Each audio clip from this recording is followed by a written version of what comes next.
Hin kahintang vae. Hallelujah. Amen. Pagaya pai. Phat zosen. Ko ma chi chi bai kit ute nang nong zi nanum chome. Pathen va choila. Ka ngai no me Krista thusim. Mihem alung se na thusim. Mi pi ho ading nom chen ding hite. I onei cha sunun. Kipale thanom ta ini pathinu va choila sakhom tau hite. Hello.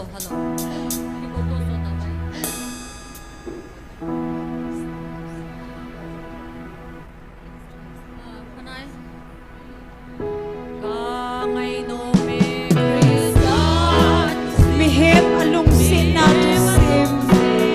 Ami hu heng tusim kita. Lung sin zalin kay di na tin.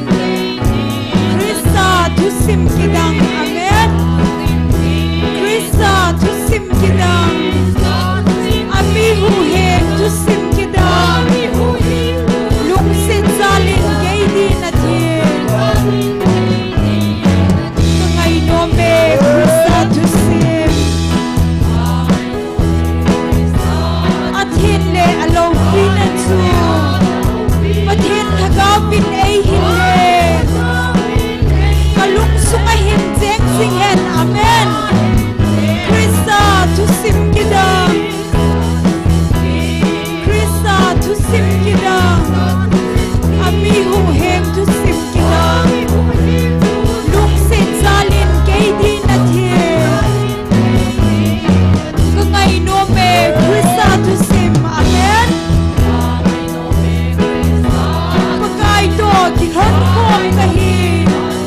Amon tina ang ogasay. Nasan tingin ay daye.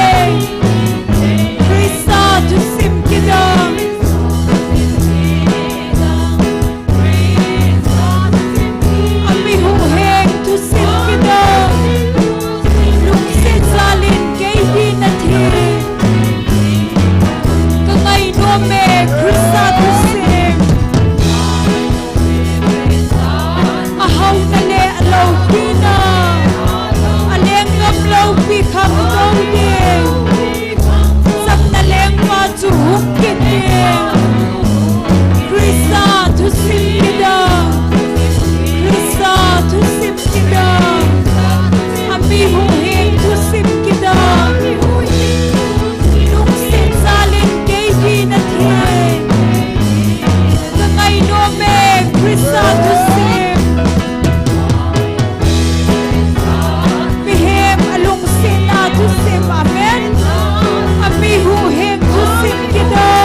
kalam mutim zinga kun hin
kalam mutim zinga kun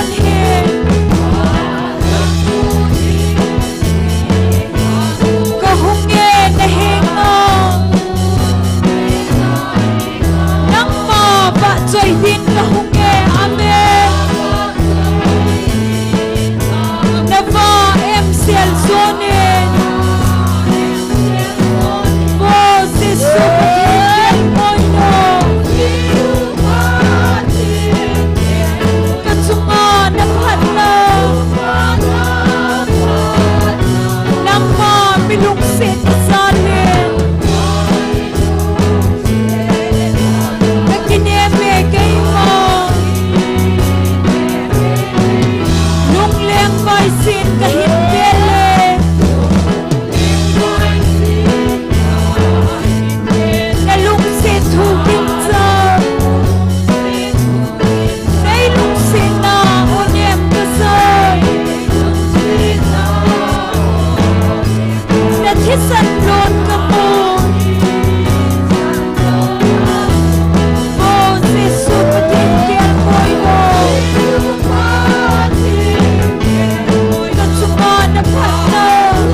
kalung tim sumahin. Amen. Nagapin na tonghe. Natuka bale kathaw me. Kahinna hisinghen. Hallelujah. Oh, Jesu patin eroy no. Katsumana fana. Amen. Nangma milungsin na sali. Kakineme kay mo. Bagay na hilin na okay. Son se tim no yahin. Kakinep na le kahin na. Katun solan hihen. Amen. Oh, Jesu patin keloy no.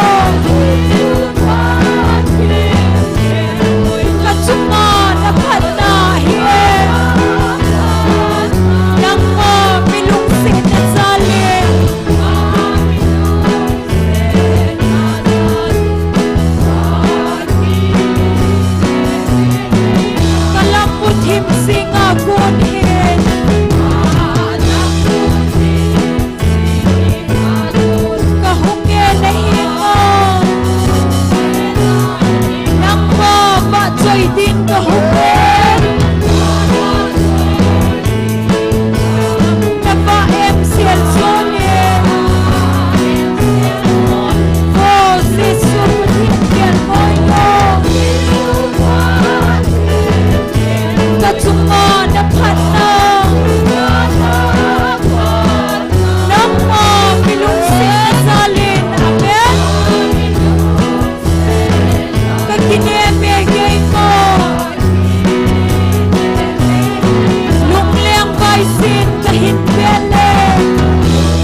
Halo Jesu min ki vop zingina mi pi hoi bon savin ding khom tau hite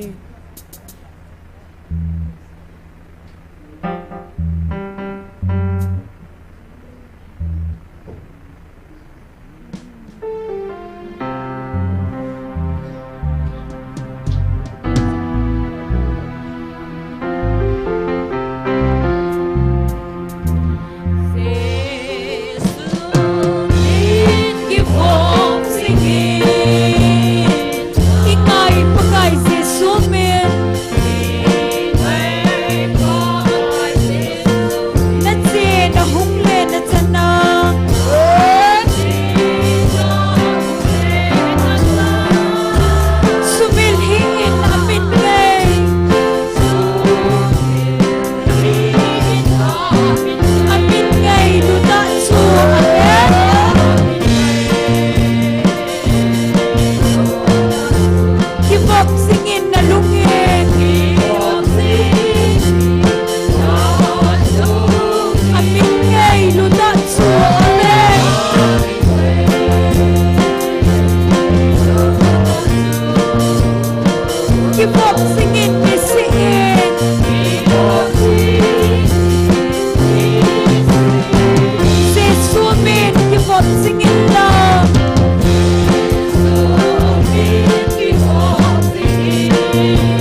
Give up singing love. Amatu lumin sungin. Natsangan amalin ang amapinin daw singin.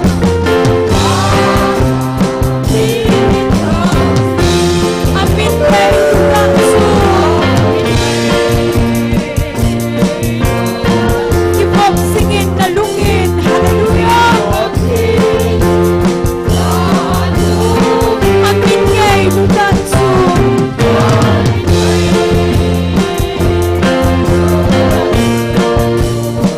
Give up singing ni singin.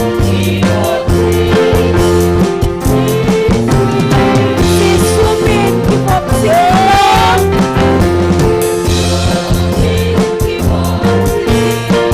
Hoy tana si song letsun. Asay tu kigel sing letsun. Nalungkong sing sing dante. Amen.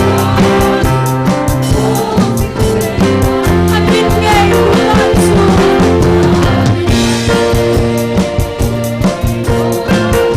Give up singing na lungin. Amin ngay ulanso.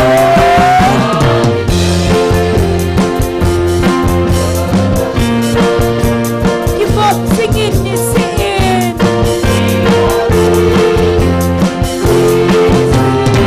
Si sumin. Give up singing love.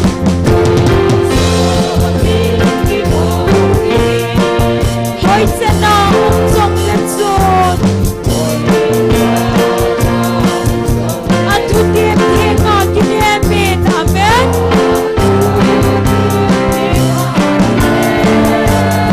Kaso hiin amin ngay lahiyan. Amin ngay lulanso.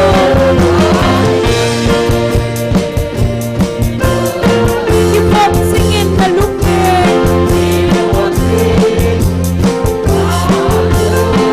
Amin ngay lulanso.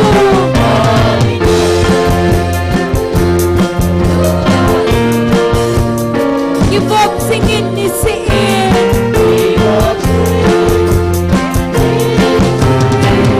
Si sumin. Give up singing love. Ingay pagay si sumin. Natsin na humle na sana.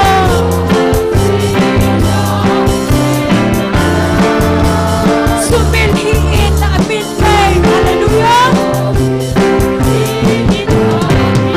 Amin kay lulanso. Give up singing na lungin. Amin kay lulanso. Amen.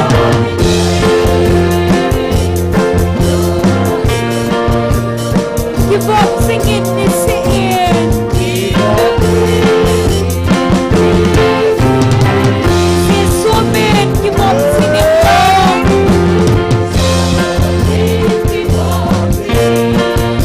Ingay pagay si sumin. Amen. Natsin na humle na sana. Amen. Sumilhiin. Amin ngay. Amen. Amin ngay lulanso.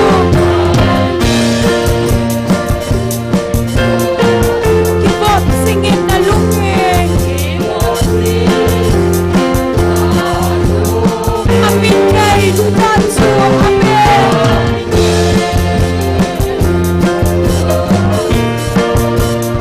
Give up singing ni siin.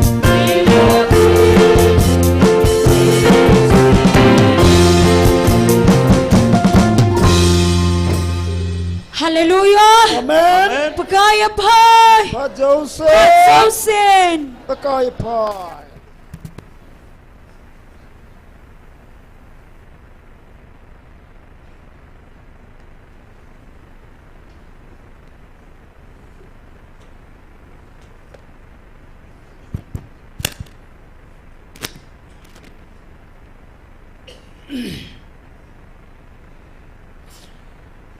in sungmi te ho zo se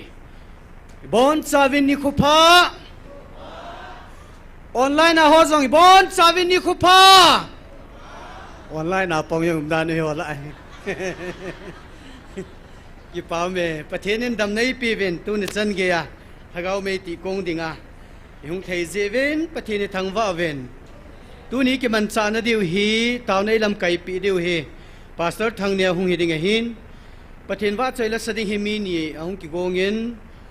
akhat na he nunga thi them hung hin ten ani na hi nu chong ne hung hi ding hin nu chong ne he pastor thang ne ven taw nai te man la ting le in ko pi ding in an ko dinga ni ki khet diu hin ten tu nia online na hung pang la hin amun hung phazo lawa gam thata ta hung pang ho wang chu alo thelo hin na in muna hung phathe na na online na pang ho hi ka gel do khadum cho gideon gal sa chu ka gel do he mi sang som thum sipei akihan tup chana ai wanga hichila chu koi koi han do e amei sang ho na ai lo le azingai ho azinei tha ho ai lo la nu pa ngai ho alung hal ho akicha ho si se an han do a abana an han do kitchu ui chabanga tui chi tho si si na an had do kinale mi sang som thum la chi zat sa ai zathum bo so ma khat hi chu na zathum bo al han do a ai wanga galmi mi sang som thumin mi na zo loading galmi te chu mi zathum se chen ga zo chuna banga chu tu nia hi amei sanga online na pangdan ho kum thum lai pathin o him jata na mei san na lai lawang chu na upayam pui ti de han san phan he tu hi ala cha ten in kum thum lai dem na la sei se na la tai tom na iza da tuan tam na ai wa mani pi ti ong tu nia amani ban tho tum tu na pana hele pastel kahi reverend kahi pakai o kazai ti wa long lau phung nu hai ki sel na lao lawa di poi tui han san phan he pathenin chi chavet he tu pe na he tu hi persecution period he thu ha sang chu he tua I ho dinga chu an het thim tho din het thim ka wa chu I han sanu ngai ka ti na tu na na ki se le le a het thim lo ne he ni le lai mo na to ne chan ta lo diu chong ya chu to ne chan pe no hin tu ne ta se hung lo te ti ne pasam po hiten tu nia taw na inei na di wa hen ala chate ni hi in chule gol hang nek robot chule mi man cha ala chate ho amin chen phahi zong lai hon I taw pi jing wa hi ta zalin tu ni zo vele na mo din taw na nei ki no hiten ani na hin nam pum pya ikingai lu the na di ikilung khat the na di win taw ki no hite athum na chun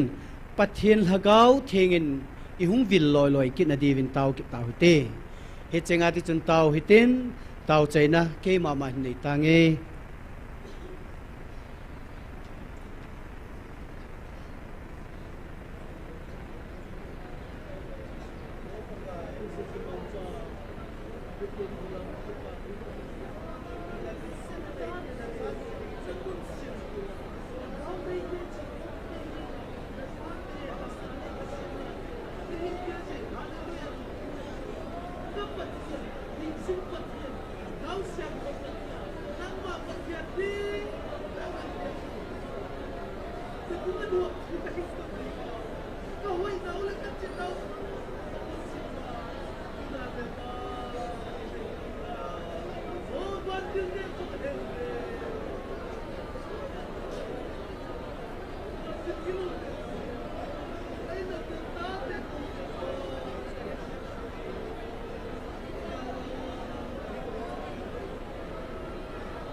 Amen. Hallelujah.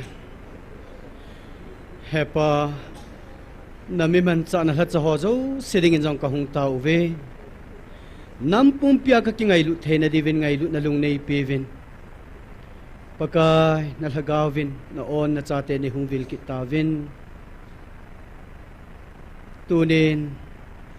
kanam lam kai ho jong alung dong gam ta ve pakai nam mi pi te ho jong lung dong gam ta ven MLA minister kanyo ka ki SONGPI zo sewa lung dong gam tai hepa gam ka ngai cha vin gam ka pi ding he na ti 80 wa ka pathen nei vil naw hi thila ho hi ko pro ho hi siwa ho hi ti a tu ne chana gam dei hon jong thila ho ti naw muna chamla lung mon na uma pathin di ta hoa ki gel si na jo se boi gam tan hi chi ji ajo hi ka het kham du hi ta pu pakai tu ne hi chi se ajo hi ka het khan thiu hi ta lo ham tu ne na lung ta ho zo se lung thim pakai farau lung thim na su ne am bangin su nem kin tin ka hung ta ve ka ta ho naw me hinang ma nei su hat pi un lang kanam mi tel hagau mang thai tam pihu do the dinga phat thei bu devin ong ke mang chadi zo sin a phat thei bu ngen hu hing pu pakai jisu minen kong ta uve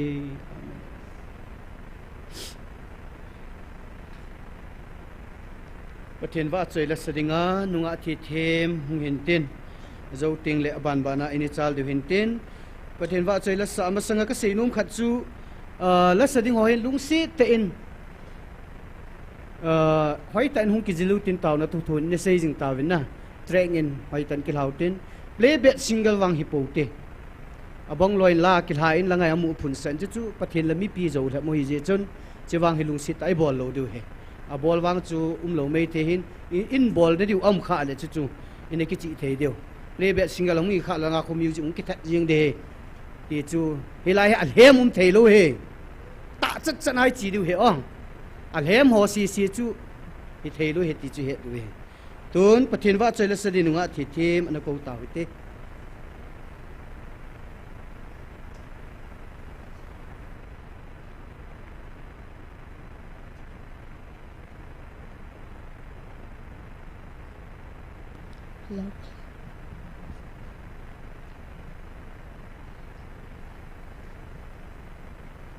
pakai wa choi dingin angai lut sa te pisang kila chung sang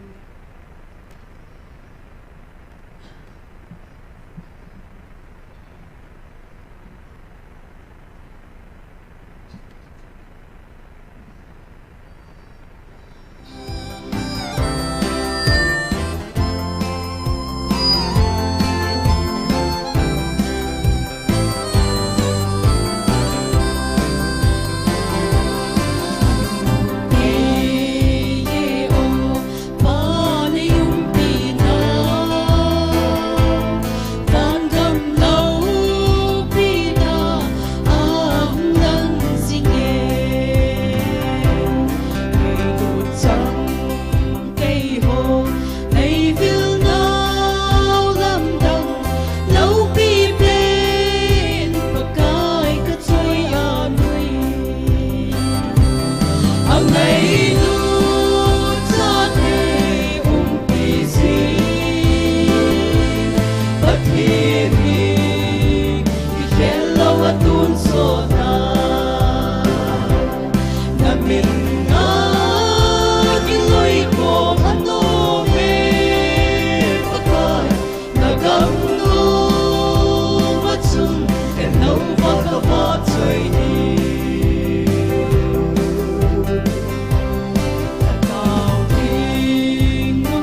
Angay lu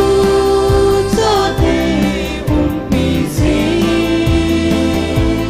Pati ni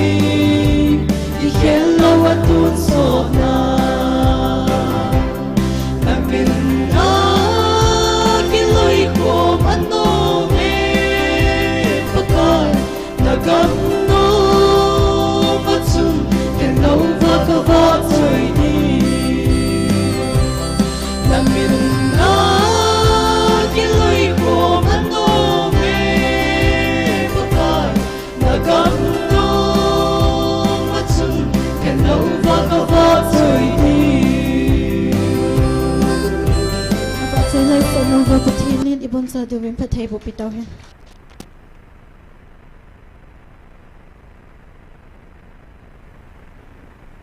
Ki paumin nunga thi thiam le loi no kun pathin wa choi langai ta ei sa pi ven amani chong ki pa thui seven tua he taunai tema inalu diwa hi ta zen pastor thang ne ven phat an kila ding nu chong ne jong man phan ti ti phat phat na pathin wa choi la sadingan ko pi diutan ama lim nei bon chaven khot be ha ben na beng hite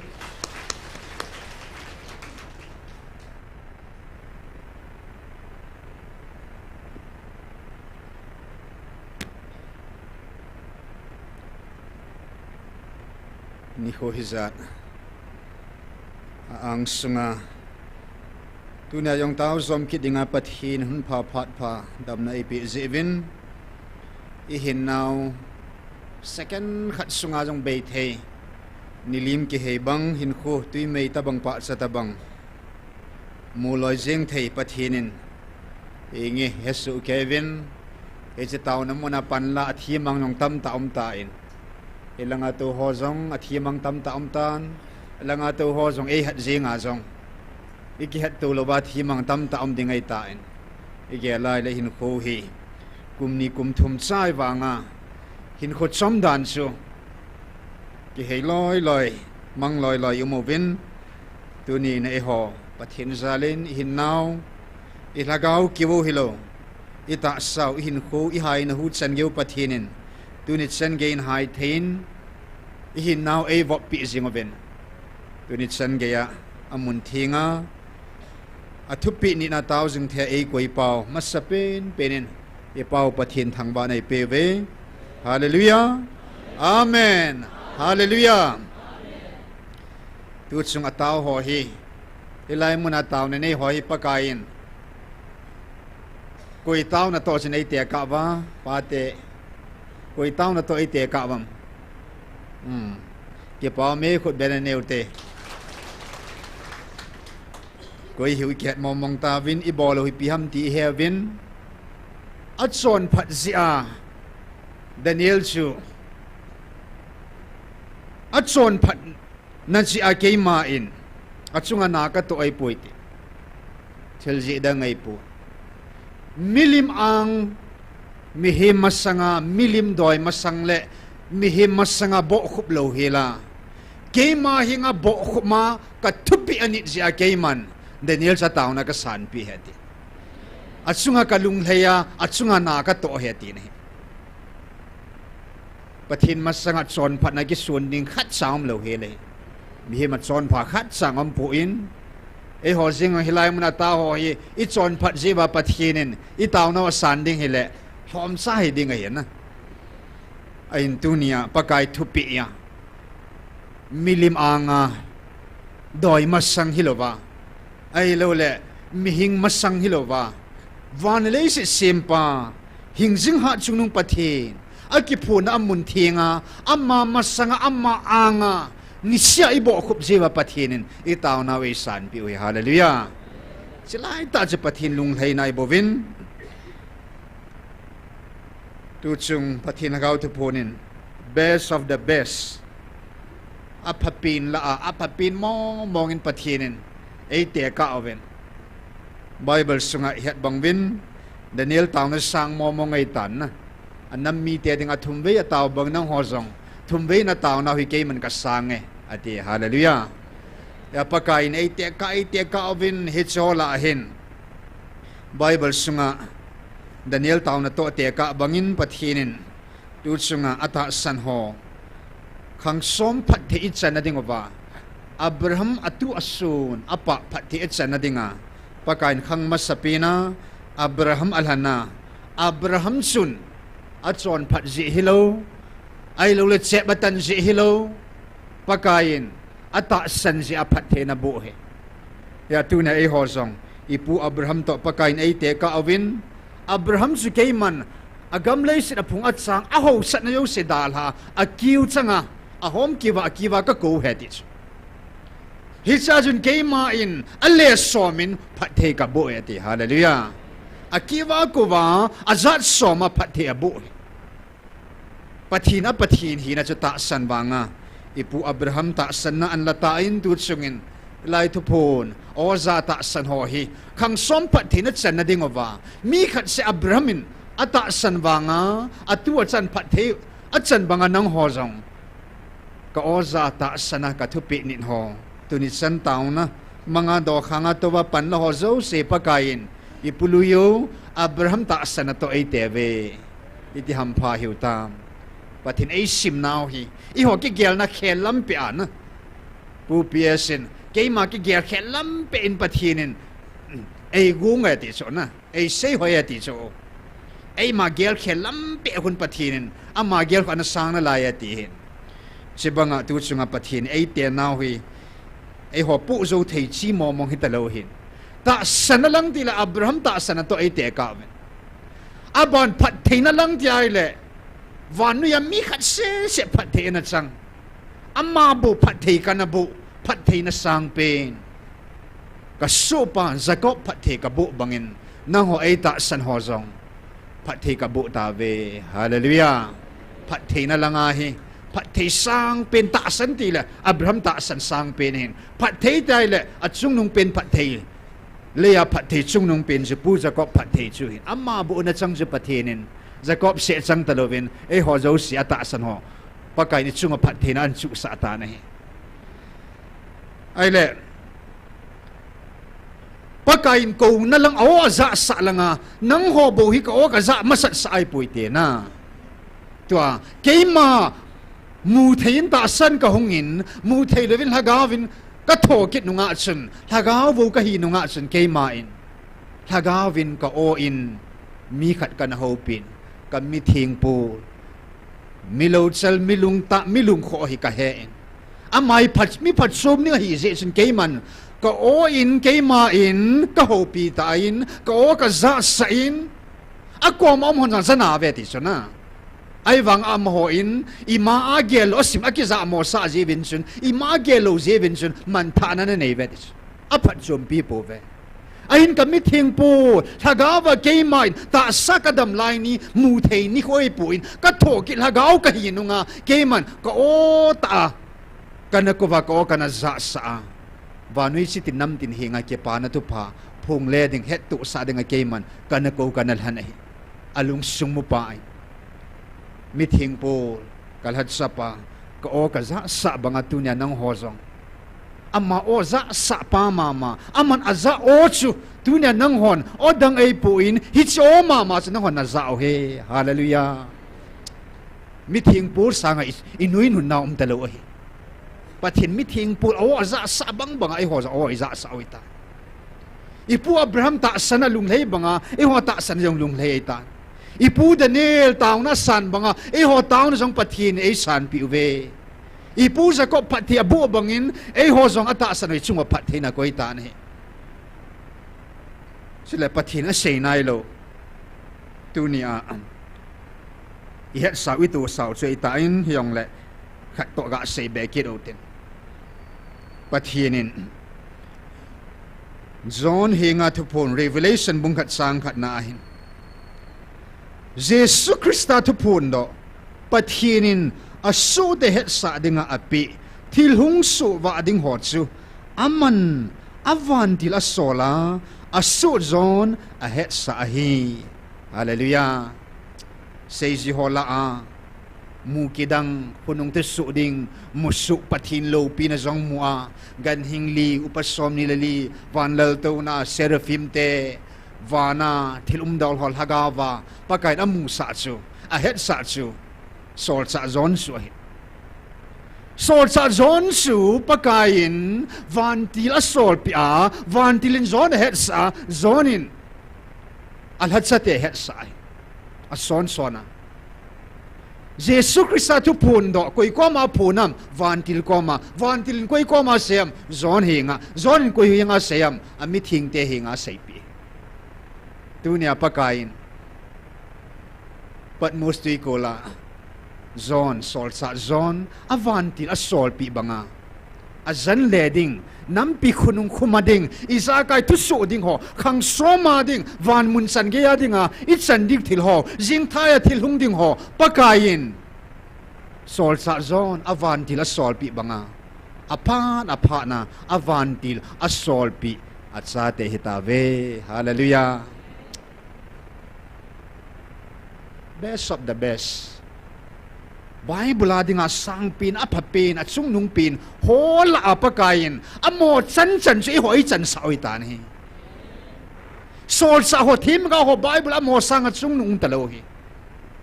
David jong thim ga khat Abraham jong thim ga khat hi khunung ding pakain het sawe sol sa hom chuma hi pakai dunia sol sa ho la thim ga ho sanga inu naum talohi yam padan dano amo ham pat na jo se chu pathit it chalo hela cha te chunga hi a koi je ngai ta ni hi chan ham pat it chan naw hi iti ki pa om hita ya pakain hagau thinga agitip na hagau thing tu ni a sol sa ho hinga vantil a sol pi kiu hilova tu ni a atum be a e ho nam mi khat zong hilo nam pum pi a amma ta in alal taw na dal ha hagawa avil Gabriel vantil a sol pi ho jon kidang momong hita cho sang momong hita cho avantil a sol ki hilova amma ta in a oal hagawa avil nam mi te hita ve hallelujah chikal bala hampat de hol be ding talo he sang momong ai in tunit san gain pathin hagaw amma ta devil now he het thei dingin enge PDF in kan sem do in detail chanin su khilum khan te tin vel velana filter ke bol hin ki vechil mom mong gi so do hin pathin hagaw ma mong in evil now he ver som nga level get aling te khut benaneu te hallelujah pakain in sunga chu ma hi in e hon nam pum pi het dinga avantil gil ho aman sa gal chung sang thu ho legui zo sinama chon chan ke phun de hallelujah khubu zo siama anga dil su ke ding hi chibanga chun abu thu ke se hin a thing na thing thu ke se ngai lut na nei pa ngai lut thu ke se ngai lut na nei lo ngai lut na se thai lo ta sa thu chun thagawin se thai lo hian na ama in agi sei ngai hin is in gal chung sang thu ho inam sung wa gal chung sang atu gun thu ho vandil gilo ho hi pakain an ke phon sa in ningkum September 3 nanung pen heve thagau gilo leng pi pu ama tai nama kama nampi het dinga phung do in hichipum pomarso ver som ni level khat pathinin nampi het theidinga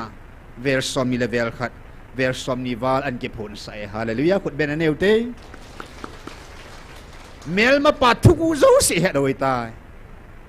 our strategy a tactiso ipiaj pan sawa satan hon iti na ato wa ipipi zaman sawa ipi zaman atu bobam na ti hot sbong na kitita ta sagal chung sang na hagaw gal chung sang hyong na abona ato gun ho pakain anu adaw at samlaw hila akam ta wa phun do sai verso mi level kanal hingtan he pakain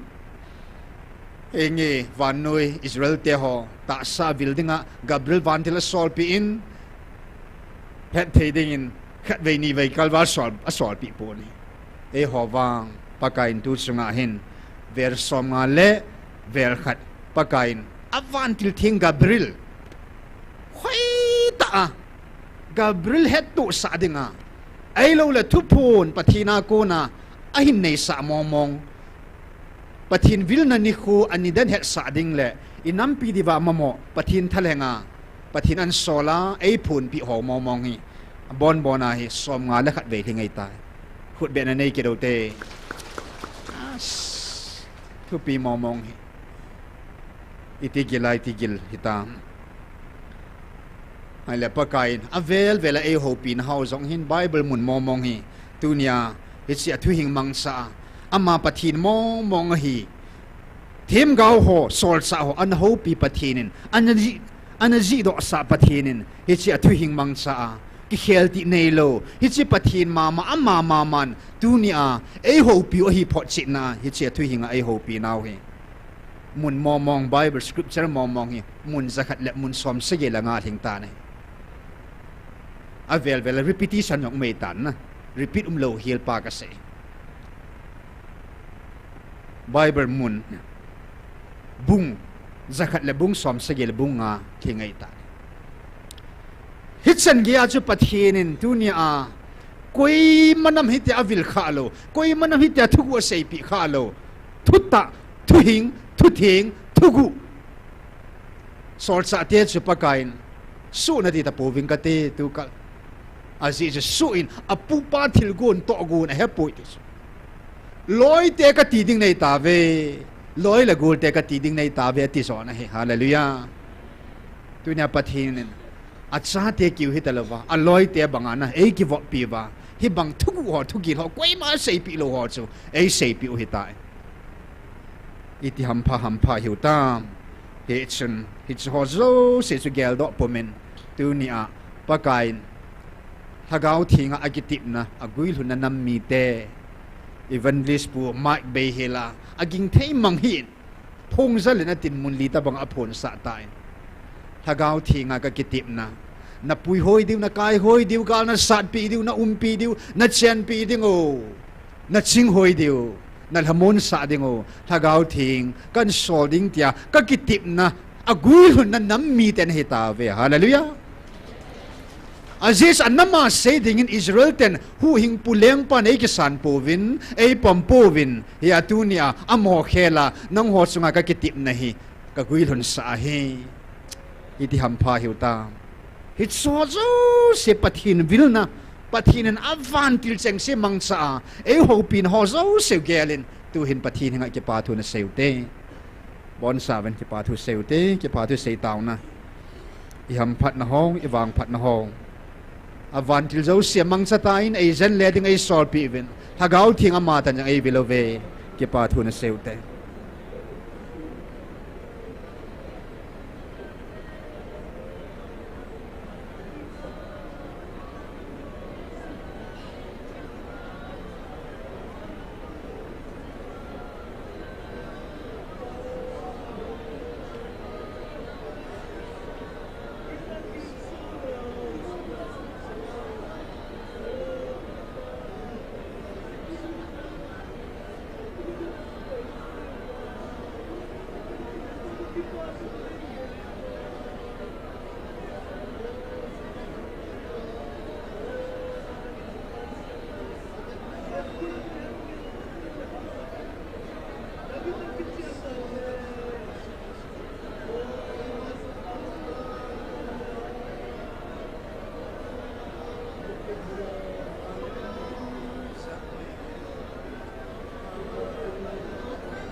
Amen. Hallelujah. Thil pha sim zolo nei bol pi zevin pakai ka hin thang ba ve. Thil pha nei bol be pi zevin zong ke pa thu ga se ve. Ka hin sei kal valvin zong pakai nang man. Na va chela ka sa na va e sa hu ding ovin van mi te van til te seraphim te ong nei penalize ve. Nang ma va chei khomen nei koi ve. Nat sa te ding imat sa mo mong nait pui ti ka heaven amin thing ka thang va ve. Ngai lu na buling sela e ngai lu. Thil pe sung nung pen hit so jo sikun do na hi. Pakai na lung sunga thi thailo mang thailo ngai lu na aku nei zin. Ngay lut pathin, ngay lut na dim pathin ka hingay luwe. Van mi te chung nalungat san kimbang. Nat sa te chung azong nalung san kim hantin. Kipa thu sein thang vain. Jesu menen kahong tao komove. Amen. Van we khang thu sima khalo kit talo ding. Pathin ki phun na. Mi cha pathin deil han sa. Israel te dinga pathin thing kong banga pathin ki phun na pathin hindu ya ka sim ding heti nei te hi ve hallelujah malai Eliza malai Peter solsa thim ga ho phat lai banga ipu mo si phat lai banga ipu mikita no na be zo banga pathinin alung lein al hatsa atsunga thane na alopi na akoi hatsa teni nei na mi ve hallelujah hallelujah koi manama pipo na hi pathin hitabang hoy alung lei na jong som nai namdang sunga ai wanga hitabang alung lei na zala pathena alung lei na zala pathinin thilpi atsunga koi ma ampo na hi chung hana koi hi thu ha na chunga koi ngai lut na thil bol thein hi lopi mo nga hi ni mel ma pawin jong sei ta in hatsa teni sunga koi thane na hi mei hi taki chat pe no he ti cho van dil kilo thila leng pa Lucifer ama jing in jong azolo thila he ti cho hallelujah thu pi mo mongin ya pakai chung ba thila koi ho hi sedam ba na pakai thu pi in nei ngai lu le ka thu pi na ni diu hi ati banga tuni san ya pathin thu pi ni na hagaw mei mit sa lo dinga kum khat jong hitalo kum ni yong hitalo kum thum hung leng ding ai te hallelujah ani khu azong ni khu khat hitalo ni khu aza sim hitalo sang leng ding ai ta ne tuni ni khu zakula som segi lani na 972 tauzo theya nam hi ta zevin pathin thangwa nan ke pa thu sei ta gomin khut benan ne ute hallelujah na ko ma chi bain lang so pha ta sanum na bola phai na bol hai mo nge tiu te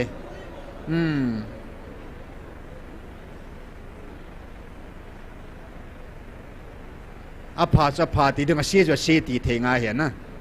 apha ki bol na se ti te kit lo ding ai abanin pakai ai pin hagaw mang life front line gal mun hi jal hagaw bu to kino na mun ki din te na mun a hi in siul kama hagaw ki hen tang ho hagaw buin cha hilam khe lo su ma ho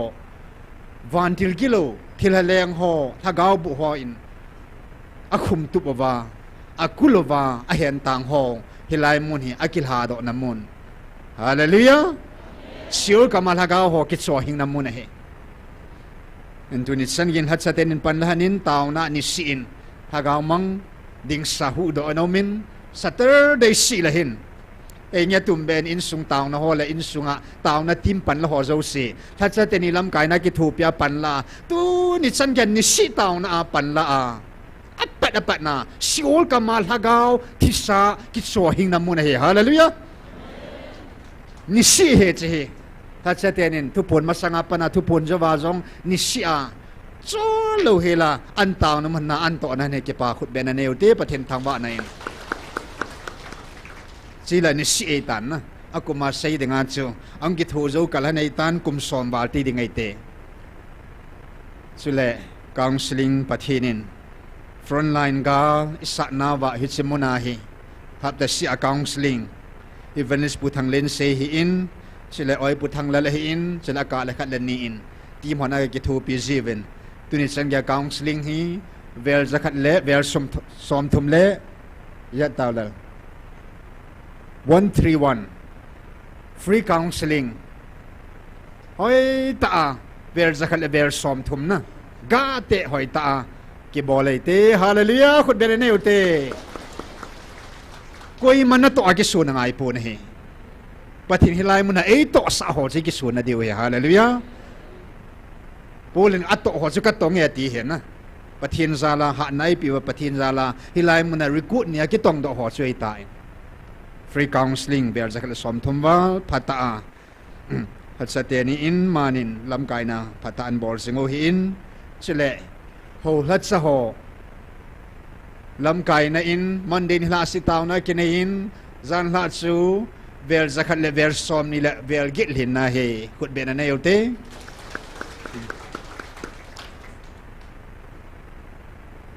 sam khat chu ke silef to vai sai na chun an gu ngovin May June July ti ham na 3 sil ana bolovin ka het ke lo le thum ve li vem khat a bol wanga da oi tan na a ban zom zo ta lo hi ven isei nom pau chun mi him thil gon chu hi le mang ding he hallelujah pathina ku nei lawang sumang zo po vinate khang to che chen hat che din akiting zo po na he Monday taon na zong atang po in counseling ang tao pon nisi taon na yung atang po na he hallelujah food ben na yote pathin thang ba ute pathina kun mo mong he mi him sol hile ithadani le ke chai ding ai tai na pathin zala pathin lungsung mathanuk na ki pa na tui na el na ap ben kal son jing zo jing thei ni mo ben hi choi pathin thil gon mo mong hi phot si na hi in tu hen pathin henga ba chaila sading inu chong neo na ko tin man le taw na item ni tabang ichi zom diu he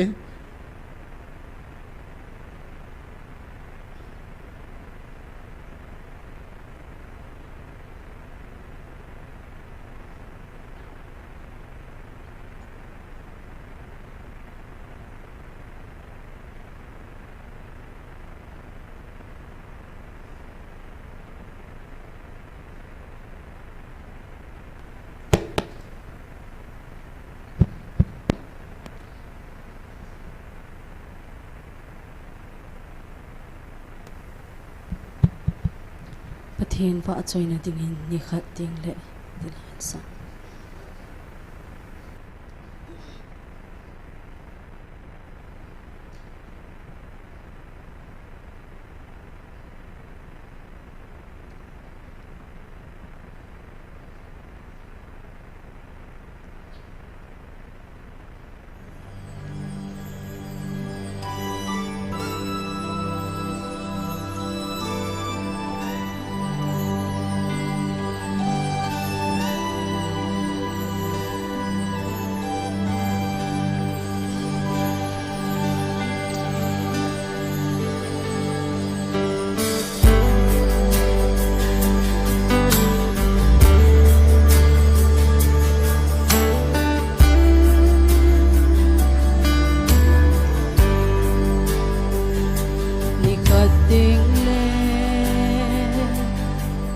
KHOMUNNOM zong hong bay ding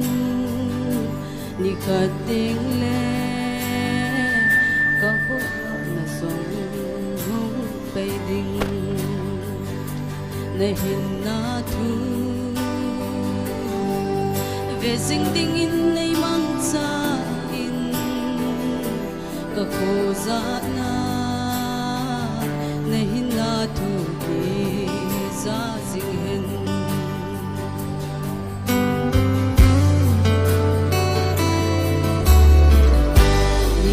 tình lệ cất chỉ thấy lâu na hung hung linh mà hùng chiến tin xây thấy lâu na đi hung hung linh được mà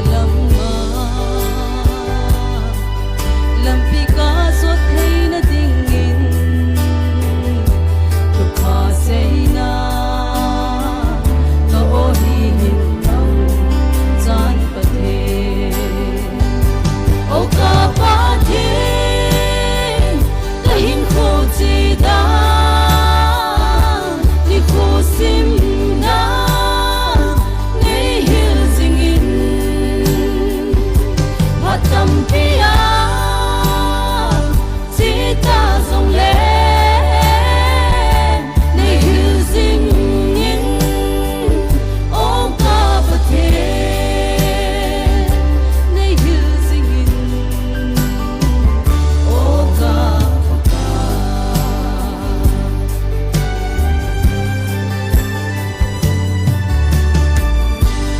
thật tình lệ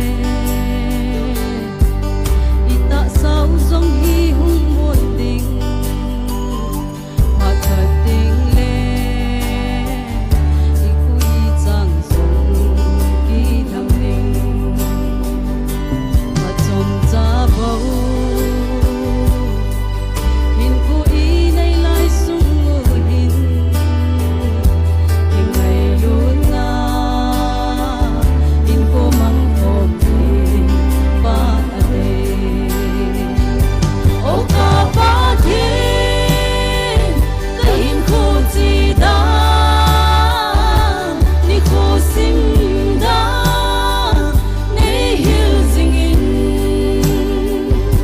hát tâm pia chỉ ta dòng lệ nei hiu ding in ô ca ba thiên nei hiu ding in ô ca ba ca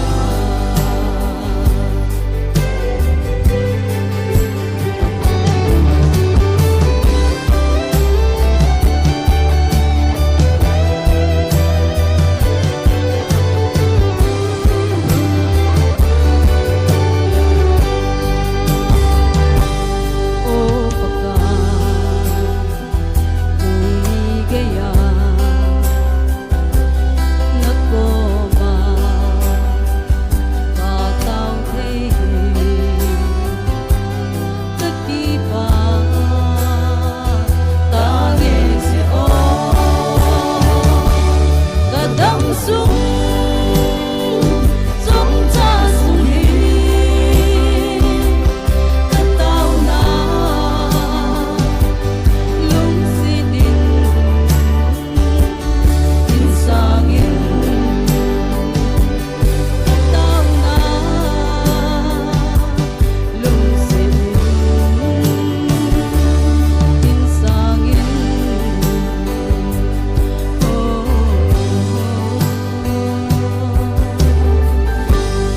patinin patulog kitang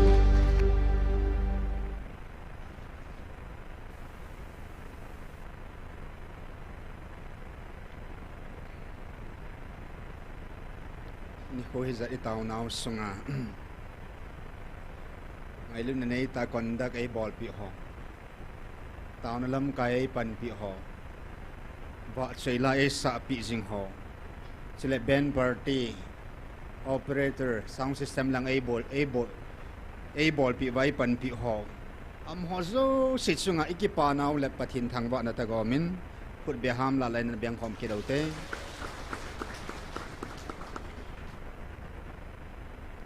tu na ema pan mun sai pan zo ji ba NIKHO hi zat him taw zo ho hi a hin su pete i ho taw ho song ki ho taw na ji ti a ki chapo na di kit lo hi NIKHO sang khat taw jong la chun a sang ding pan a san lo le i pina bol the da tu na NIKHO sang khat i taw naw ei san pi wa i mit liu khol ei khol pi wa dunia hitsi Taona phut do pa a bul le alle ato alai lunga hum ki phung a thil sim ho a ki phun su amma le kam ta ki phun da so me i ho pau pathin alai lunga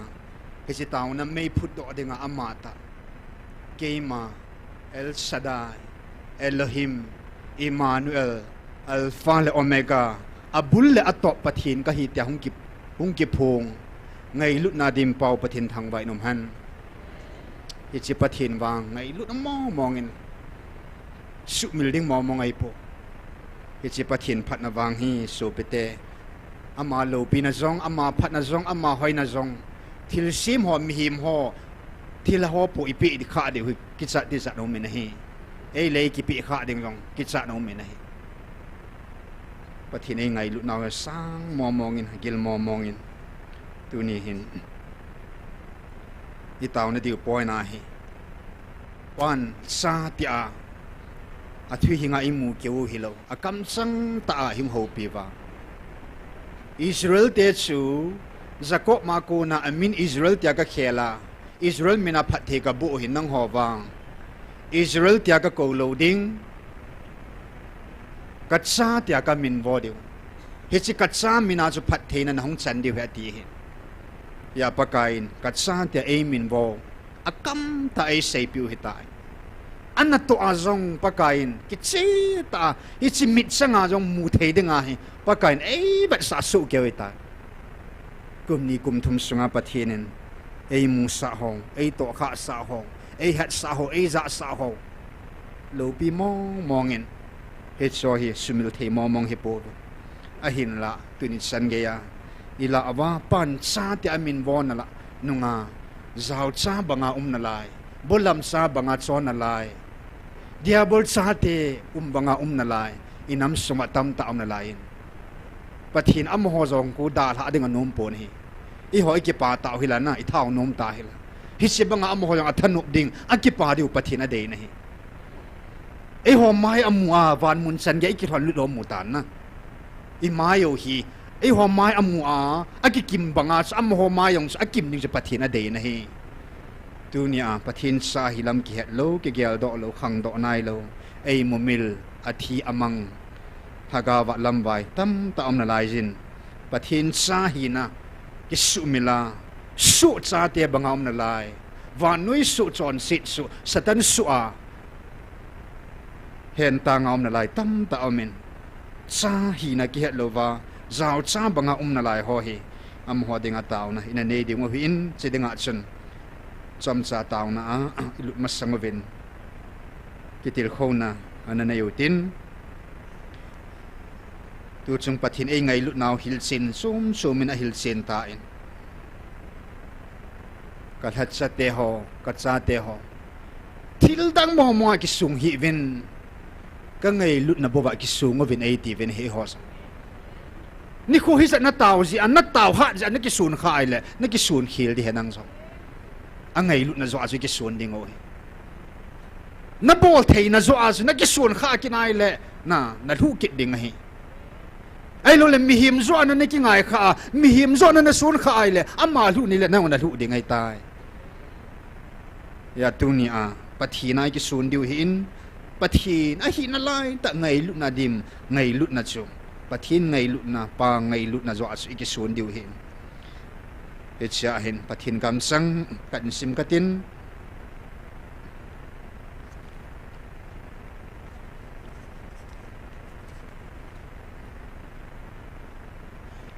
tunia a hi na ki het lova su a nunga tang den na tam ta ve hi chi ho khu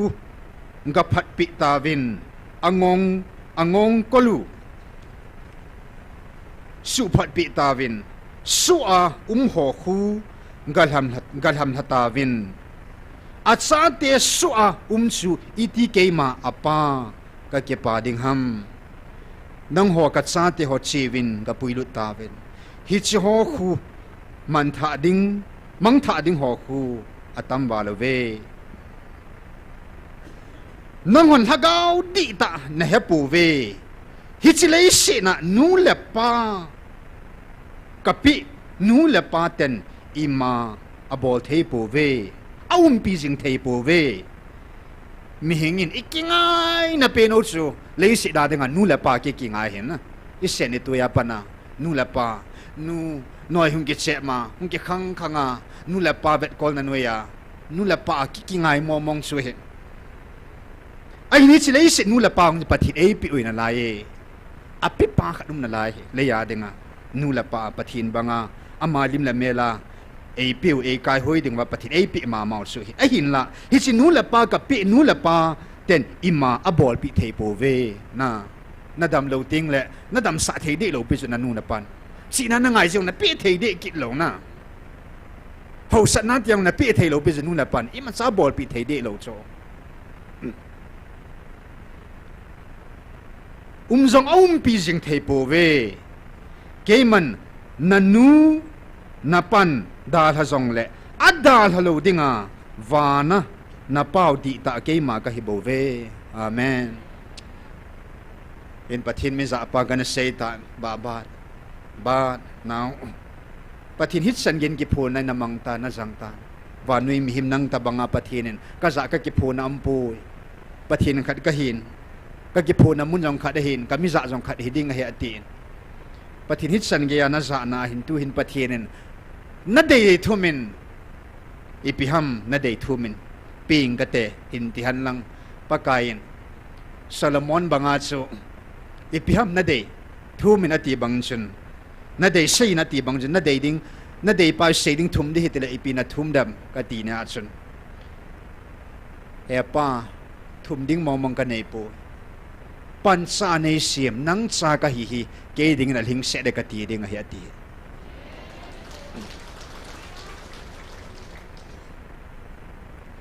hitse banga tunia pakain pan sa ka cha te aimin bo na o su cha zau cha diabol cha hitalova ama cha hiding mo mga ei la lut naw hi au ei za sa naw hi ei pui hoi naw hi ti ke pa om hitam pa dang na nei po ve ke ma bo ka hi e ngai lut na dim na pau wa na ke ma bo ka hi e hi ching ngai lut na adima mi hing iti chana adal hangai lo iti chana adal hangai lo na pau keima ka hi leya koi ma kingam hi win kingap na ding koi ma ompoi kingap na ding koi ma na nei po ve leya na nu na pau song keima pi hi bo ve ama ho song na kingap na theizo hi poi hi je chun na kingap na diu keima na pau wa na na pau nei het thei na di wa koi ma cha hi chi lei si na kingap na thei dingin ka koi poi na pau di ta ka hi na keiman na dal ha pu vinge mi zo sen dal ha inte na loi na pai jong dal ha inte na nu na pan jong dal ha inte na in su mi zo sen jong dal ha vente ama bo wa na na pau keiman ka dal ha po hallelujah tu chung gala ta be a thing nu ya ki ngam ho jong thing nu ho jong fail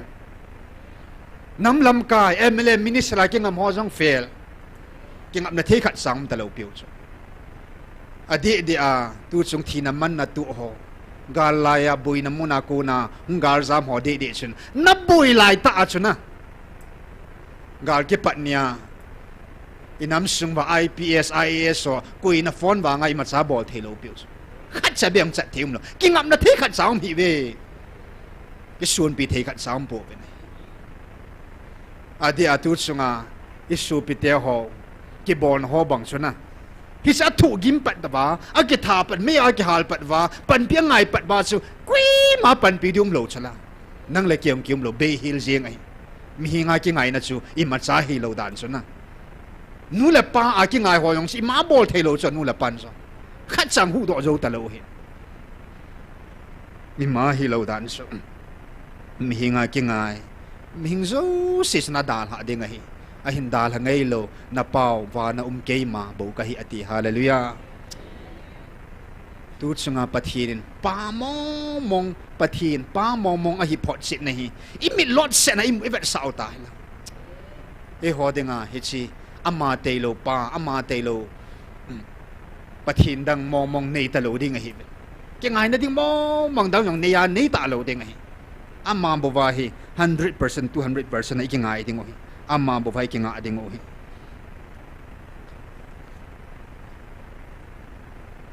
en tu ni hin tu pon khadang san seita in pa chun cha an hin hin cha pa chun alo lo vai le koi alo ding ham na ati banga tunia e hon song ipa lung thim i head of pa lung leina itu diu pa e thu pi pe na hi in achile pan sa angai lu na to nun sa angai lu na to jang ate ka in tu ni a nun adi dia now noi sep lai chu mi no me chu now en a je chu na now nei lai chu now sen nei lai chu a je a now en pi phat a pi hian khaliu hi chu a khaliu kan ti le kha ka bang jengข้าสานะน่าสาอันนาวินอันเจียพาเลยนะอันนาวิน anau en pi phat anau noi che ding phat chu anau en hoi ho nu te ho chun a thu zo ji lo chu anau dinga at tamai min akimel ha thona lai chu na ha sa phan le a thu zo lo chu now nói chẹp lại now anh tuy hỏi mi nu khada cha chu now anh bị lại now sen lại chu itia hei mil ngay am ti chu hei mil kha lo bi chu nu tu ni chan ya hei mil kha de ona mi sa ke ba khai la wang hei mil na ve to bong nói pi ho che lai a hei mil đi chu bong nói pi hon wang hei mil đi chu na an nói tu ya ba ta lo he la amul spray ba ho chun a hei mil đi chu now anh bị pa chan hei mil đi chu a hin la mi nun now nói chep lại acha iti a hei mil ngayam a hei mil kha poi ti a hin hei mil khat ta jing zong le ke man wang ka cha te ka hei mil kha poi ti hi hutele mi nun acha ngai lu na sanga sang zo ti na hi cho le sina nu la pan sang ngai lu na sanga ngai lu ki ti chu nu pa ki ngai lu na jong ki khan thei chu pa la cha nu la cha ki ngai lu ki khan thei lo hin na ichen ka binum zong le ki ngai na pa chu lungila ki ngai na pa chu bei lo cha gui chu tan thei lo chu ai le nu la pan nun pan sa ngai lu na jong chu dal ha thei ti chu na a dal ha thei na lai pa jong chu hi jong si ke ma pe hi ven ke man wang ka dal ha ngai pui ti hallelujah inu vi nei hi mi kha jong le e hei min lo vo wana pa pathin nei na ve pan ei dal ha khau zong le ei nu khau zong le ei nu ngei lo ei dal ha ngei lo wana i pau khat se nei ve he che pa di ta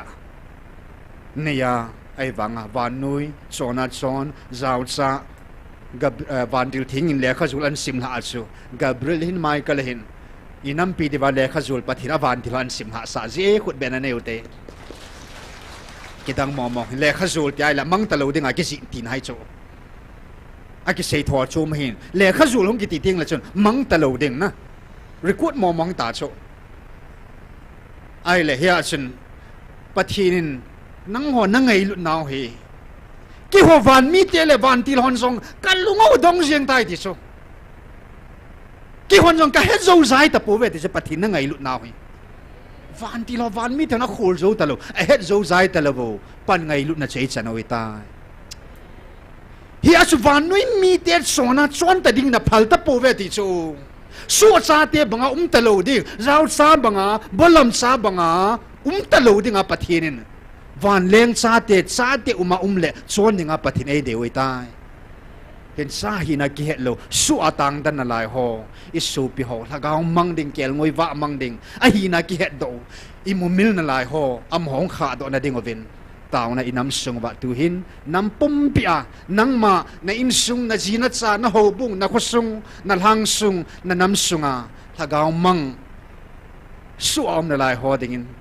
hu da am na ding ovin tau piu te tu hin ke man tau zon nei kit nge tau te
Nampi suba paga zau sa banga bolam sa banga su sa te banga lai sini banga suwa ta lai banga hagau ama chi na abo o ama het na abo satan pan sanane na lai satan thang pula o na lai o patin ka nampi ma asama san ka ne lung se ni hit so thagao mam di kel moi va mam mo lung se tain paka so kamat do thena di mo le hu hi kan san thena di mo ka ki pa khom thena di mo ka so pi ho di ben ka hu ta ho paka e pa thagao ei mo mi ho nei tho pa ei mu ho nei kai tho pi ben paka a thi ho nei kai tho ei mu mi ho nei tho pa pi ben paka yesu na thisanin su na mai vai salva na ban thanin kai din na thil bol the ngai lu na nei la o paka su ka nei la ma kai pa hallelujah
Amen. Hallelujah.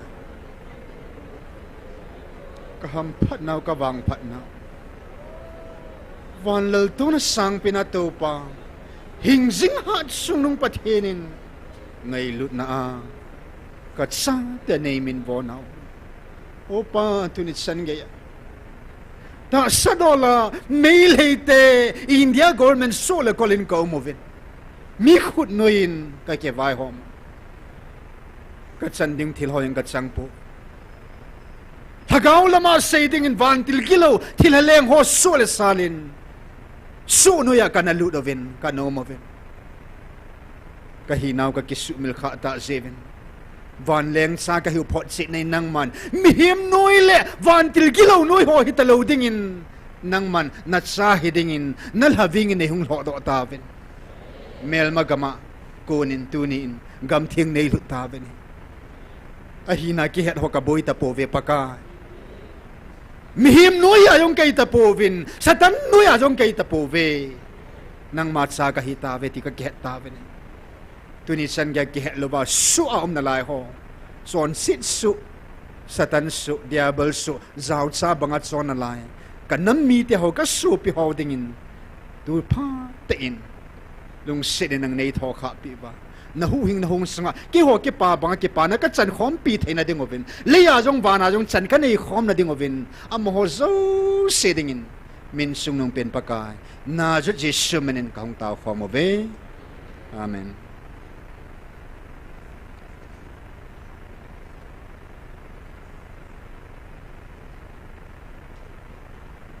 Pathin tu pon Yun 18 2023 Hầu hết soi thùng bê na cô hin May 11, 12, 13 khát bê cô vin Pô German ngan sin Abanin evangelist ngan sikidin Yun 20, 29 na ako sa ahin 29, 30, 31 Ani ve nanin ko kinin Abana sun Ano nung pendingin po piyasan ngan sin Molin ko vinti chung chun na Isi chung chu Abana Yun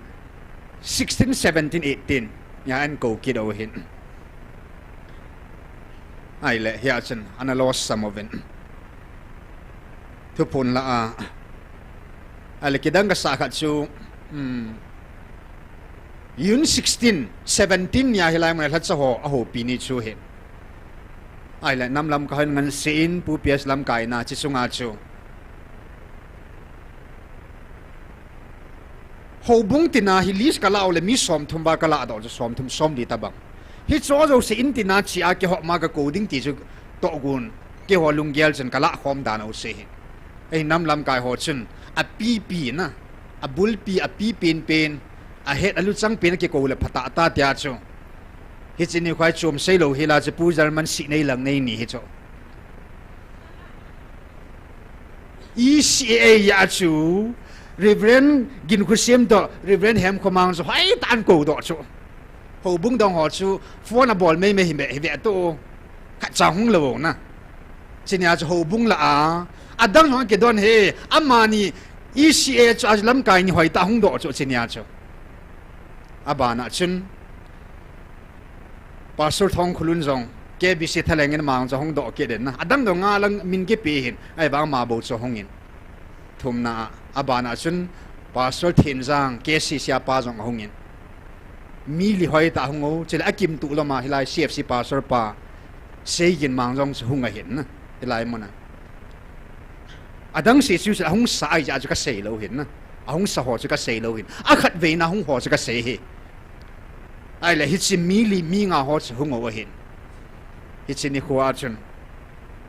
mi khat bo bo mi nga la chun mi khat bo pastor thong khulun chun ata sanen agai na hi hallelujah pastor thin jang choi ta ko ma hin record jang kan ne he kan het team lo he tun wang ka het tai thagaw mang thu phun ka nga ya ko nen tun wang pathina ko na hi ka mu chin mo mong tai ti a hang san ta sei je ngai na hununga sei lep la bang ma le pathin ke ka hi tan tin hilai muna hunga chu ata san da na chu ki sei ki a hi le hi chin ya chun inam sung ba ho bung hi zat la ho la cha hi zat la alu bo se ki ko jong la ho bung hi zat la chu som nga lang ki su tu ding hi so hlom pe na ai wanga mi nga bo hung do ve ni mi nga la chin mi khat bo win ka ta sane tin na adang cha ki le ki ta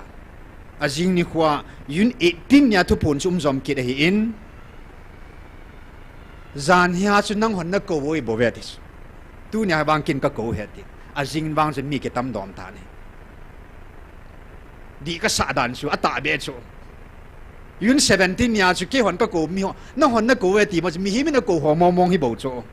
mi him ko ya khat sang ga lo he azing in bang mi som nga za khat lang tha cha ki su tu kin yun 18 ka sei banga hi chi tha cha khat a denga nop ka sa pen tu pon nop ka sa ni pen ke dang ka sa na pen pathin ngai lu thu ha sei ni pen jong he pathin i chan mong ai ngai lu no ham ti hi tu pona iza su ke na ve jong la hai tan het gil no mai le yun 18 ni hai tan study bol la chon na ngai lu na ho ki dang mong gil mong he tam ta se hi ngai lu thu phat phat nung sei nai hi jong le hi cha pathin kam sang khat ani sim do kit ka te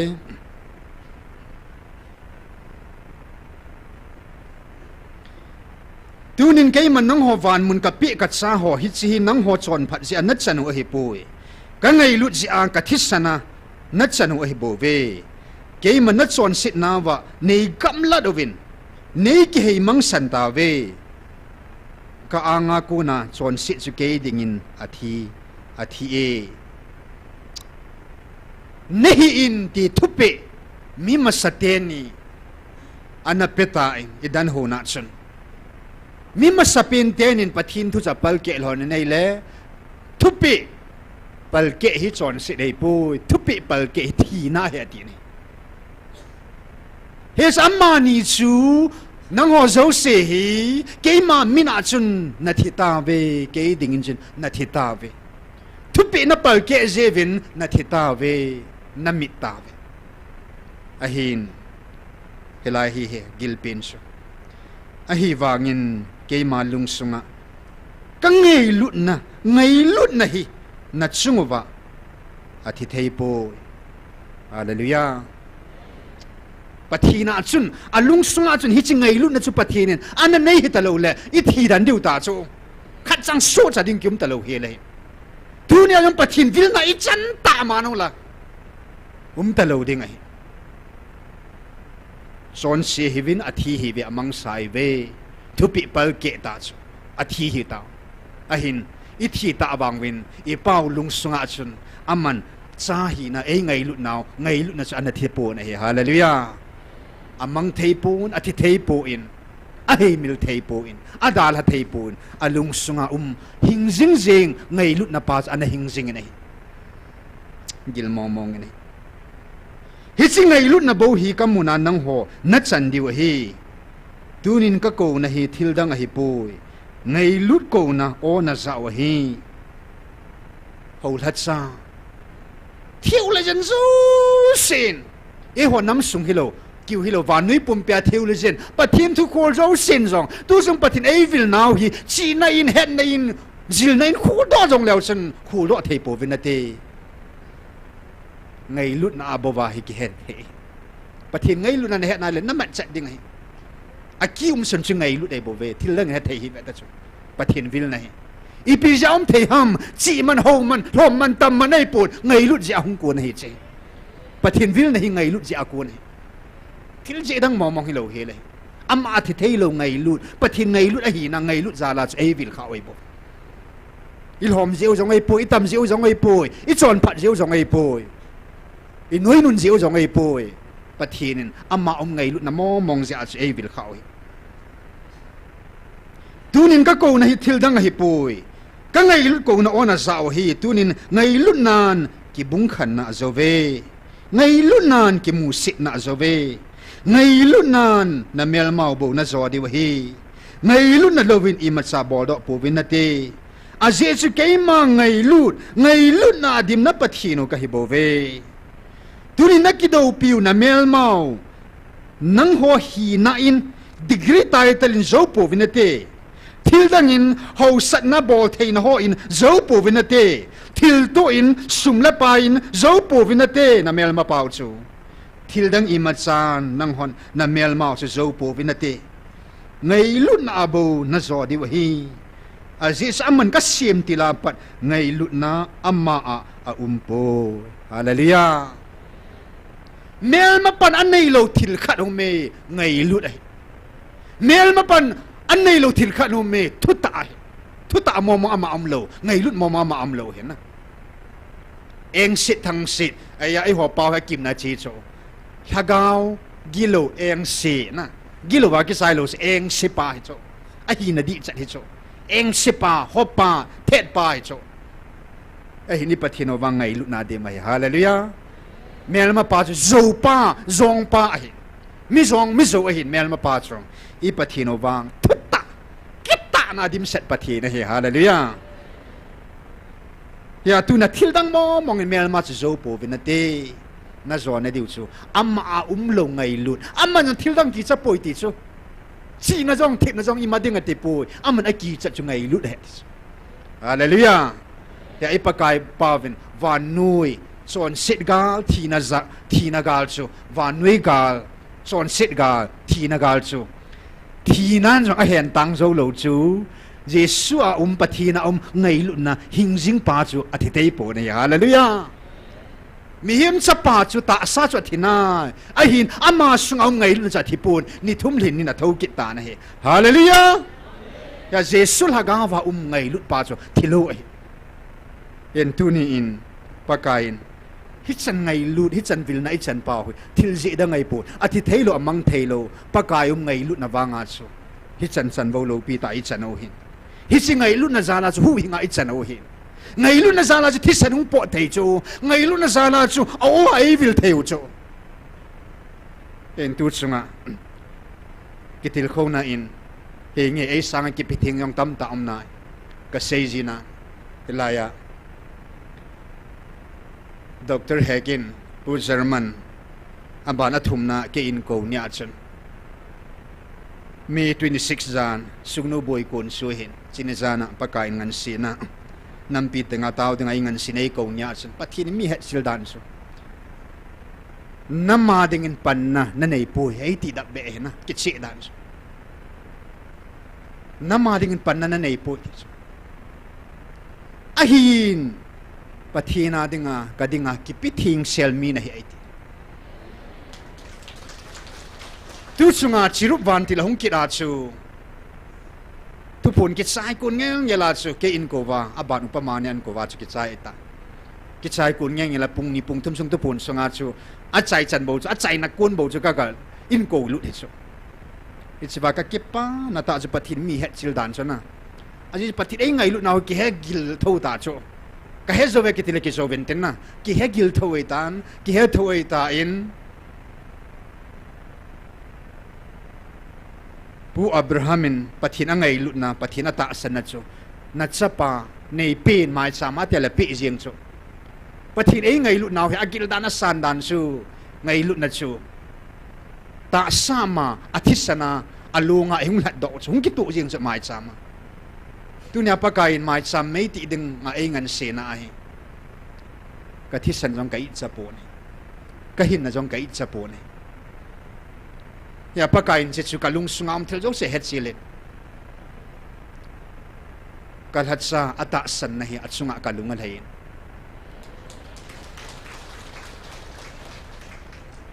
ทิ้งอามินที่จงเละปะกายดิ่งโคอสปูเอตินทิ้งอามาปะกายดิ่งกิปิทิ้งเฮติวังจงไอปุยทั้งแนวทิลดังอาจงนันตีอาเซียจ่าจงน้ำจงอาจงนันตีปันนเบนี่นันตีไอหินบางฮิชิวังอัตตาตาเฮก็หินนักที่สันจงปะกายดิ่งก็อิมองปูนเฮ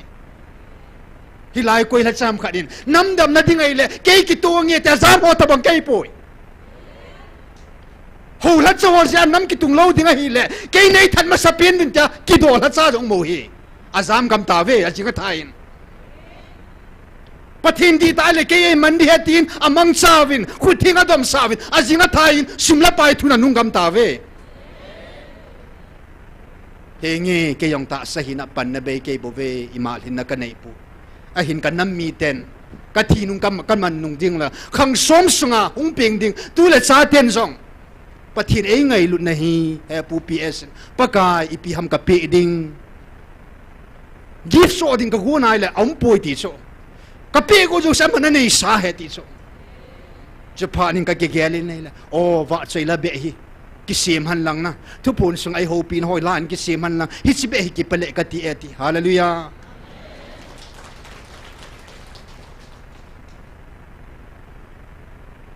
อย่าปะกายกัดซาณลุงทิมในปีนาทีบังกะลุงทิมปุ่มปีกะหินนะปุ่มปีกะทิสันปุ่มปีปะกายดิ่งกะอิดมองปูนี่สอดสะเลยทิมกะหัวกะอดสะจุเกยบังปะทินไงลุนาวปะทินอัมหัวดิ่งอะหินนาปีอัมหัวอะหินนาทิสันโอมาลเตลสังโอวาอลอลกะดบะกิดอจิงโอ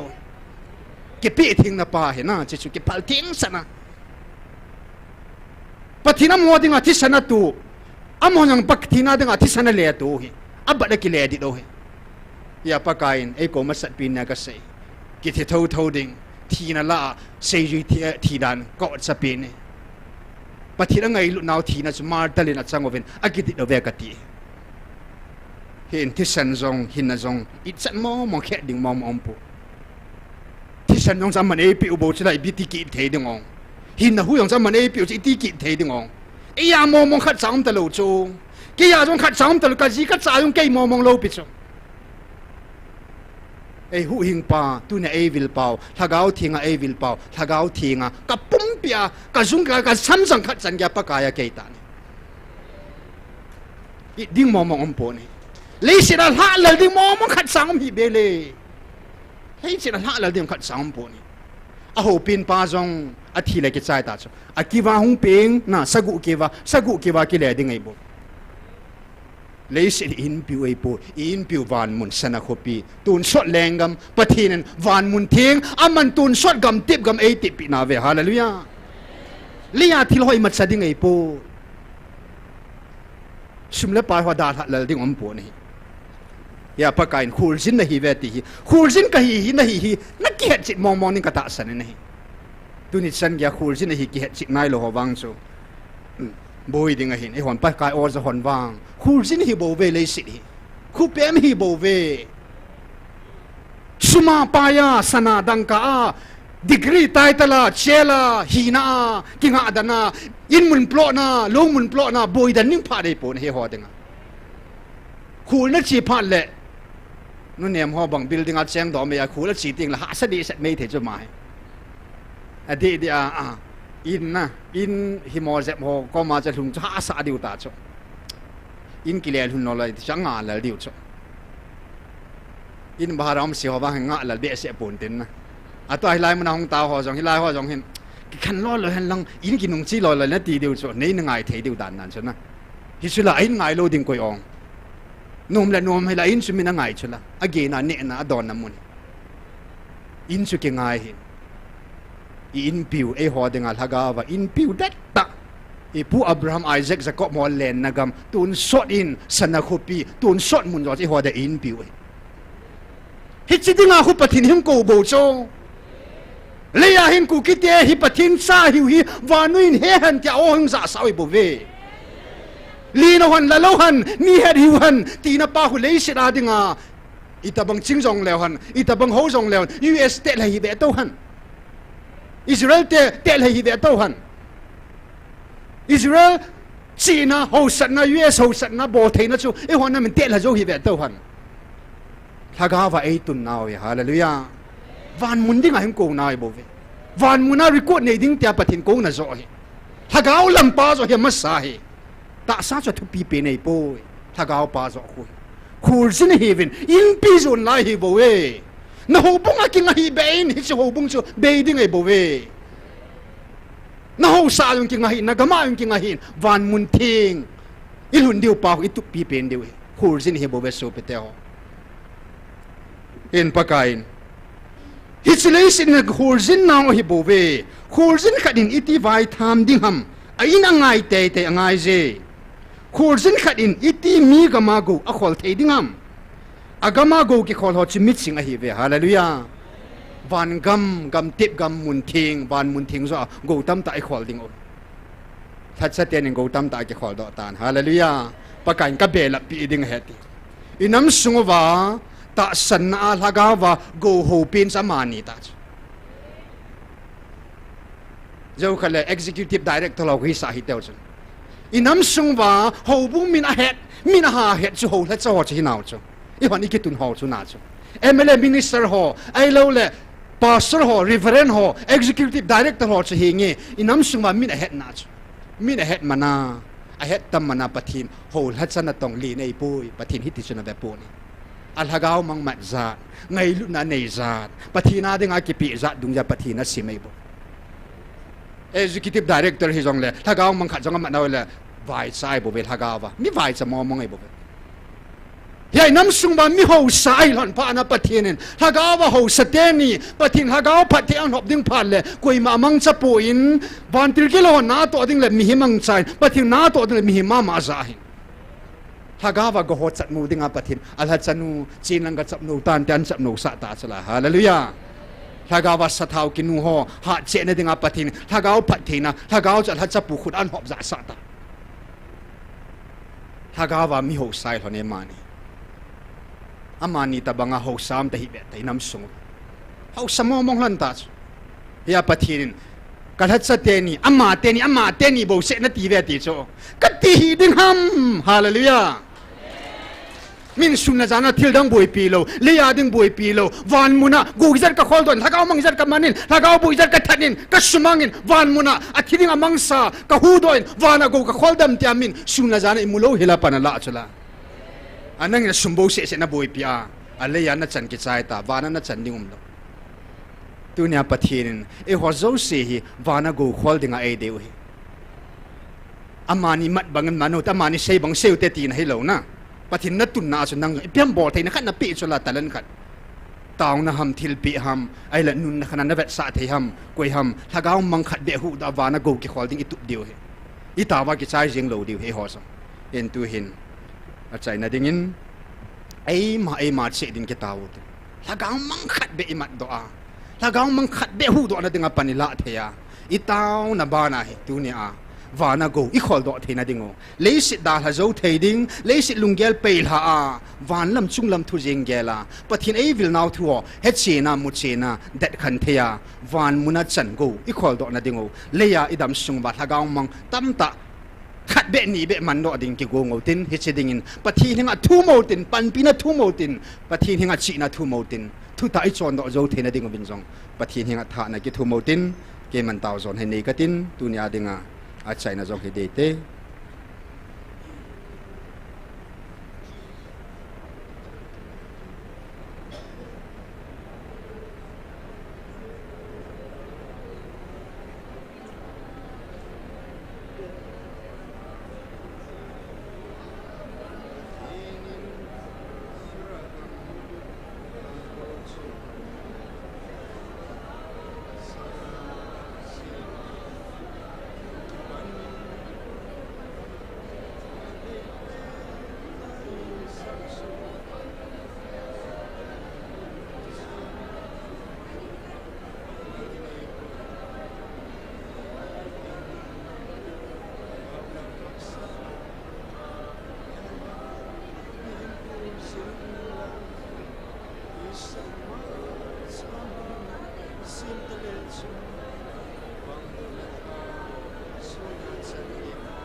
Kan nampi ven pakai kapuak oh pati kagam lei se kapung ka chango ka in sungo ka ji ka chao da ha zo thai ding in pati na ngai lu na gil dan san dan thunda li dan sao dan nei hat san da tao pe kapuak rang na mai sam at sa pa tu e jesu nang ma kal bra nam ke tu e tu ni nang ma mai sam ki ho zo kam ki tu paka na lung dei ko do ding le na thuti mu so ding le paka na ga mang khat le ni be hu da man do ti kan nam pi mu tim san ba thei di paka nei mang sa win nei ki tho pi win nei pan pi win thutta ngai lu om ko nei pi na ga wat nei thu paka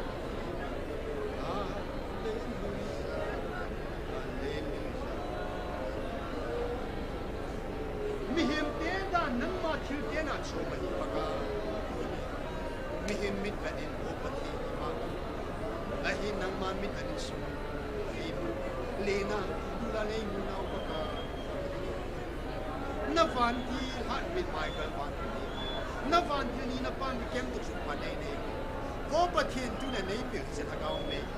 nei pi hi chi ngai na hi chi nei pi tha gao thi thu ta thi mang sa ka na bum hagaw mga kuno sa tunin na at sa tiyo na doon ka nga to taong na muna panlamo sa usi na ipan pili nanat sa kay maling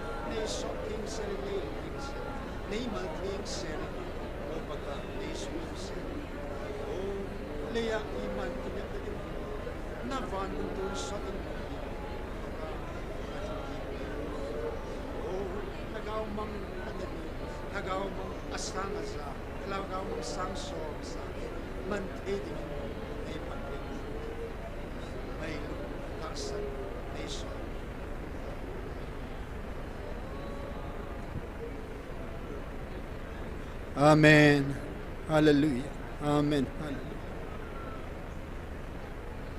Reality ata-tagam neluta. Kapu Abraham supaka. Ay pain at sa pasong at tudo azing ni. Oh, kapatinaw ng mans. Napathin hina kol sa lohila. Sulima na huma kadingova. Natisan na long na may sama ni hung tudo pisingo. Iti gila-gila iti sana sanita. Hiwa sin nakingadan po tuniin nalaltaw na dalhay na o nakamsang na nga hinna ngaylon na hagaw ting ni hung pikita. Iti kipaom hitam. Nangin bang het sang ilmomong na italaw hila na pumpya na kipita ilay kay hokoy kay ibang pakay. Ipiham ka iding o pagka iding momong ka na ipo. Kapiding zo siwla na nga sahitay. O tuninikoin. Natupidong zin. Niko hizat sungin. Katisan ho helin mitli maisama. Tuotianay ko isipin na minting katangba. Isi ka milhiw behin ng nailong hey pibe. ô Michael ding tha na na pang he si tao na mil hi sin pathi nang manalung hay na nai na hagawin na oi neville sing be ka kipa ove tao na mil hi siang jing thei ding in ka thi sanau jong phal ngam thei chi ding in paka tu ni hilai muna tao jo si nei phat thei bo ki do hagaw mang khat be ni be hu do thei ding in pakai thu ta thuing hagaw cham jam nei pe te ho ô amang thei lo thei lo ô ke ho ka thi diu hin ka bon ba hiong le a thi thei lo ding na ngai na hing jing hi chi nei vok jing ven pakai ka gal bon hing se nei pe u gal bon hing se ngai lu na mang sa ka nampum pi wa amang thai zo si ka hu do wa na gam thinga ka hin lut ka seven nei vil jingun nei pi jingun tu ni sun ka taw naw dama nei chai sa naw ke pa thu sei ki jing ni khwa dinga zong na pan pi na thumin na thisan le na ngai lu na lhagaw thinga nei sel gu jing ven lang na ton ji pu nem valai lai la ngim selin nang nei thum jing ven tin thang wa apumin ke pa thu sei ya na ju ji shumena keima chi dinga ka hong taw kho mo hi amen